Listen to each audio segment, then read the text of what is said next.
kita masih lagi dalam rancangan motivasi pagi.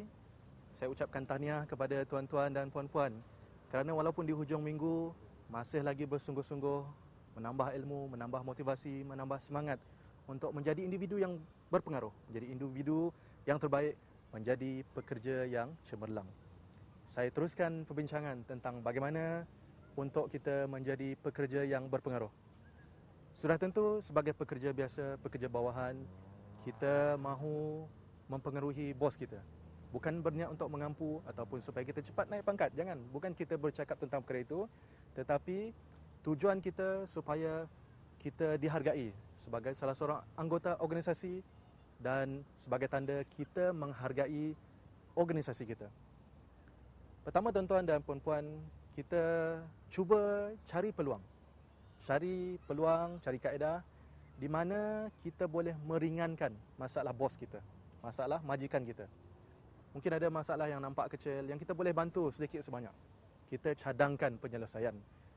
Di dalam mesyuarat, ini tempat yang sangat baik. Kita ambil peluang mencadangkan bagaimana masalah-masalah organisasi, bagaimana contohnya produktiviti mula menurun di syarikat kita ataupun pengeluaran barang-barang di syarikat kita kurang. Kita cadangkan. Kita beri cadangan yang bernas kepada bos kita, kepada majikan kita. 1, 2, 3. 3 cadangan saya. Dan jangan menunggu diminta untuk memberi cadangan. Kita angkat tangan dalam mesyuarat. Kita tunjukkan semangat kita. Semangat. Mesyuarat organisasi, satu venue, satu tempat yang penting untuk kita menunjukkan. Bukan nak menunjuk kita berlagak saya pekerja yang baik, bukan. Tetapi kerisauan kita, pemikiran kita ditumpukan, diletakkan di tempat yang betul, iaitu di organisasi. Berikan cadangan yang terbaik dalam mesyuarat, dengan sungguh-sungguh. Dan walaupun tuan-tuan dan puan-puan, kadang-kadang kita fikir mengapa saya perlu bersusah payah membantu jabatan yang lain ataupun unit yang lain, tidak ada kaitan dengan saya. Walaupun tidak ada kaitan, tetapi ini kaedah, ini cara mereka akan melihat kita sebagai seorang yang mahir, seorang yang berpengaruh, seorang yang ada karisma, suka membantu. Tidak ada kaitan dengan jabatan mereka, tetapi kita ada idea yang baik. Kita ada pengalaman yang mungkin berkaitan dengan jabatan lain. Kita boleh berikan cadangan. Tuan-tuan dan puan-puan yang dirahmati Allah, seterusnya, sepanjang kita bekerja di satu-satu organisasi, cuba pelihara hubungan baik kita dengan majikan kita, dengan ketua jabatan, ketua unit dan sebagainya. Hubungan yang renggang membahayakan kesihatan kita, membahayakan kesihatan pekerjaan kita.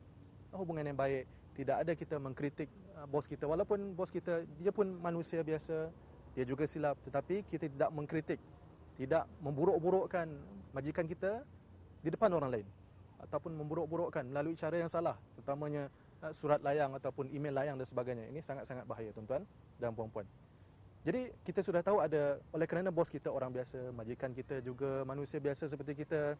Beliau mungkin mengalami masalah, beliau mungkin mengalami kekurangan, ada kekurangan, kita cadangkan.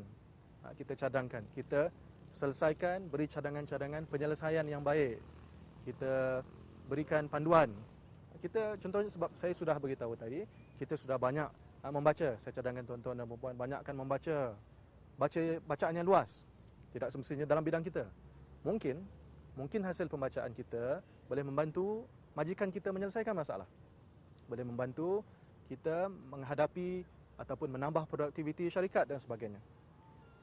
Kalau boleh kita elakkan membawa kita sendiri komplain ataupun mengadu kepada majikan, ini masalah saya, terutamanya masalah peribadi. Ini boleh menyebabkan majikan pening. Bayangkan kalau ada 100 pekerja di satu tempat, semuanya membawa masalah peribadi masing-masing kepada majikan.